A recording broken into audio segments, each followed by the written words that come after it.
श्याम तेरे चरणों की धूली धन दौलत से महंगी है। एक नजर कृपा की बाबा नाम इज्जत से महंगी है। मेरे दिल की यही तमन्ना करूँ सेवा दिन रात। देना हो तो दीजिए जन्म जन्म का साथ।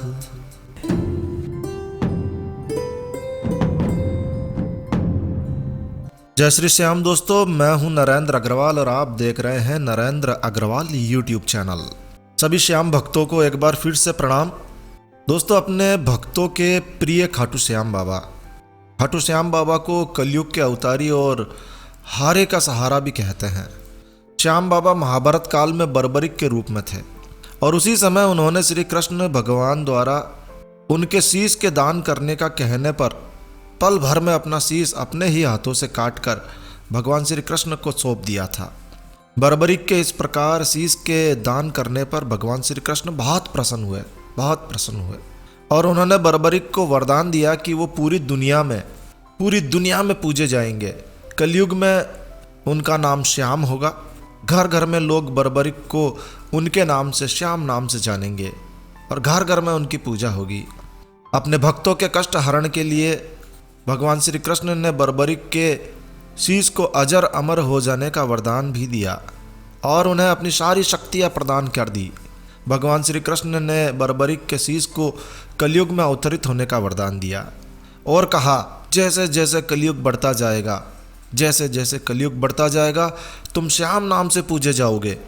जो भी भक्त सच्चे दिल से केवल तुम्हारे नाम का उच्चारण करेगा, तुम्हारी सच्चे मन से प्रेम भाव से पूजा करेगा, उसकी समस्त मनोकामनाएं पूर्ण होगी और तुम लख दातार कहलाओगे। दोस्तों, क्या आप जानते हैं कि लख दातार का अर्थ क्या होता है? आप में से ज़्यादातर लोग ये कहेंगे कि लख दातार का मतलब होता है लाखों देने वाला। अरे मेरा श्याम बाबा तो आपको लाखों नहीं करोड़ों अरबों दे सकता है।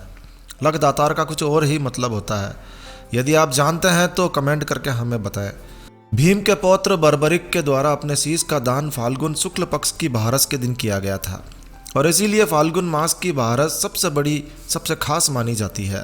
राजस्थान के सीकर जिले में एक छोटी सी नगरी है खाटू नगरी और इसी खाटू नगरी में शीश के दानी का हारे के सहारे का सबसे प्रसिद्ध और सबसे चमत्कारी मंदिर है, जहां बाबा श्याम के दर्शन करने मात्र से बाबा से नज़र मिलते ही भक्तों की समस्त मनोकामनाएं पूर्ण होने लगती है।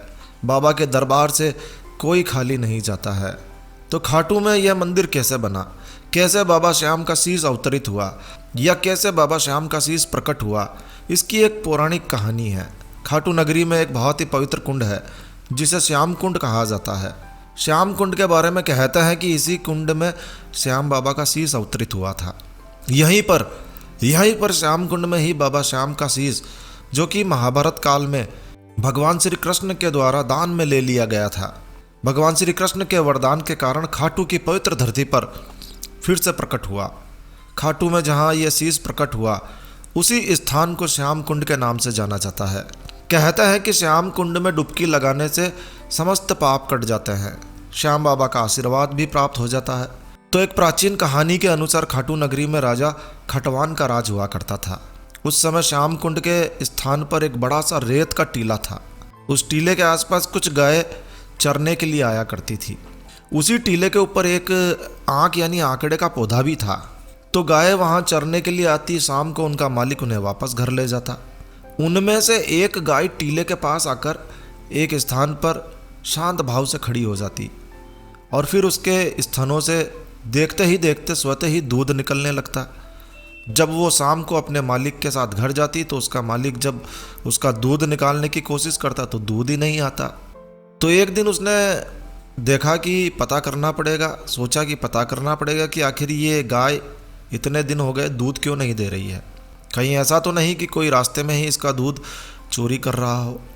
तो अगले ही दिन उसने गाय का पीछा करना शुरू कर दिया और क्या देखा कि वो गाय उस टीले पर शांत भाव से खड़ी है और उसका दूध अपने आप ही निकल रहा है। पास जाकर देखा तो दूध जमीन के भीतर जा रहा है, मानो कोई उस गाय का दूध पिए जा रहा हो। अब वो गाय का मालिक रोज इस प्रक्रिया को देखता वो रोज़ाना देखता कि रोज़ाना गाय एक जगह पर शांत भाव से खड़ी हो जाती है, दूध अपने आप निकलने लगता है, ज़मीन में जाने लगता है। उसे इस बात का आश्चर्य हुआ कि गाय उस स्थान पर जाते ही कैसे दूध देने लगती है।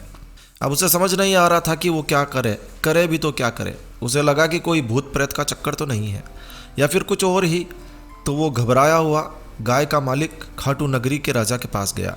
जब उसने वहाँ के राजा को ये बात बताई तो राजा ने सोचा, अरे ये कोई पागल है।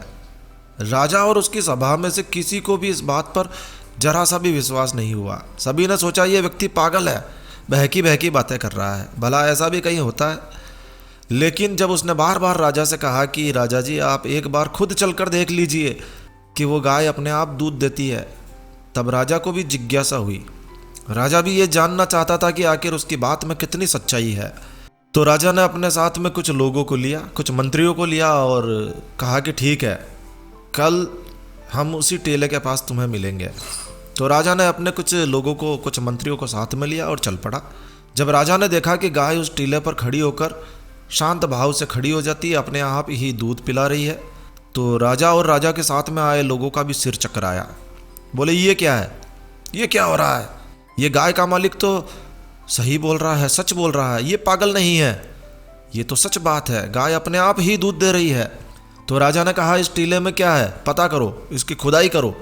तब कुछ मजदूरों ने वहाँ पर राजा के सामने ही टीले पर खुदाई करना शुरू कर दिया। जैसे ही जमीन पर पहली कुदाली पड़ी, वैसे ही जमीन के भीतर से आवाज़ आई, अरे अरे धीरे धीरे खोदो, धीरे धीरे खोदो, यहाँ पर मेरा शीश है। जमीन से आई आवाज़ सुनकर मजदूर डर कर भाग खड़े हुए। अब राजा भी परेशान होकर अपने महल में चला गया। उसी रात राजा को स्वप्न आया। सपने में खाटू श्याम बाबा ने राजा को दर्शन दिए और कहा, हे राजन, अब समय आ गया है मेरे शीश के अवतरित होने का। मैं महाभारत काल का बर्बरिक हूँ और मेरे द्वारा भगवान श्री कृष्ण को अपना शीश दान में दिया गया था। तभी मुझे भगवान श्री कृष्ण के द्वारा कलयुग में पूजित होने का वरदान दिया गया। इस टीले के नीचे मेरा शीश है और कलयुग शुरू हो चुका है। तो तुम यहाँ धीरे धीरे खुदाई करो, यहाँ से मेरा शीश निकालो और अपनी इस पवित्र नगरी खाटू में मेरा मंदिर बनाओ और इस शीश को स्थापित करो। सुबह जब राजा उठा तो सपने की बातें उसे बार बार उसके दिमाग में घूम रही थी। सपने की बातों को ध्यान में रखकर वो स्वयं टीले पर गया और धीरे धीरे खुदाई करना शुरू किया। उस स्थान की मिट्टी को जैसे ही हटाया गया, थोड़ी देर खुदाई के बाद में बाबा श्याम का शीश निकला। जहाँ वो शीश निकला वहाँ एक कुंड बनाया गया, जिसे आज श्याम कुंड के नाम से जाना जाता है, श्याम कुंड के नाम से पुकारा जाता है। कहते हैं कि इस कुंड में स्नान करने मात्र से कई बीमारियों का निवारण भी हो जाता है। और इस प्रकार से कलयुग में देव, कलयुग के अवतारी श्री श्याम बाबा का शीश खाटू नगरी में अवतरित हुआ। खाटू के राजा ने खाटू में श्याम बाबा का मंदिर बनाकर उसमें वो शीश स्थापित कर दिया, जो आज बढ़ते हुए कलयुग में हारे का सहारा बन रहा है। यदि आपको बाबा के दर्शन का सौभाग्य मिले तो फागुन शुक्ल पक्ष में खाटू में एक शानदार मेला भरता है, शानदार मेला। और आपको चाहिए कि उस मेले में आप जरूर से भाग लें और जब भी आपको जीवन में अवसर मिले बाबा के दर्शन जरूर करें।